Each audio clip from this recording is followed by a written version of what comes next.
Барлықтарыңызға сәлем. Бүгінгі менің видеома қош келдіңіздер. Видео басталмас бұрын менің арнама лайк қойып, комментарий жазып, тіркеліп кетті. Құрма арабтардың күн көрісінде маңызды орын алатын, иісі мүлдем білінбейтін, бірақ дәмі тіл үйіретін тәтті жеміс.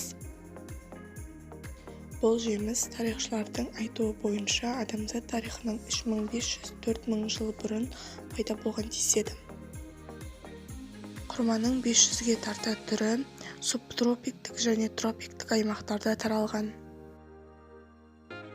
Олар айтарлықтай құнарлы, сондықтан керемет қуат көзі болып табылады. Құрма пальмасының жемістері гипертониктерге, қан қысымы көтеріңкі адамдарға аса пайдалы. Себебі қан тамырының таралуын баяулатады.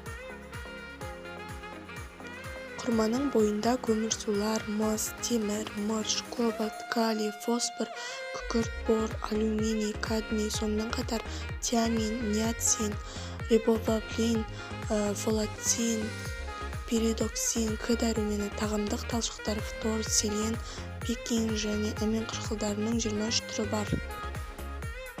Арықтағысы келіп, алайда тәттіден бас тарта алмай жүрген адамдар конфеттің орнына осы құрманы қолданса болады. Себебі олардың тәттіге қарағанда нәрлілігі аз. Ғалымдардың зерттеуі бойынша 10 түйір құрма адамға магнийдің, мыстың және күкірттің тәуліктік мөлшерін қамтамасыз етеді. Құрманың құрамында танин көп болғандықтан дене жарақаттарын тез жазады. Адамды арықтатады, егер күрішпен бірге пісірсе семіртеді. Құрамында А, Е, Б дәрумендеріне де бай. Алмадағы темірдің 2 есесі осы құрмада кездеседі.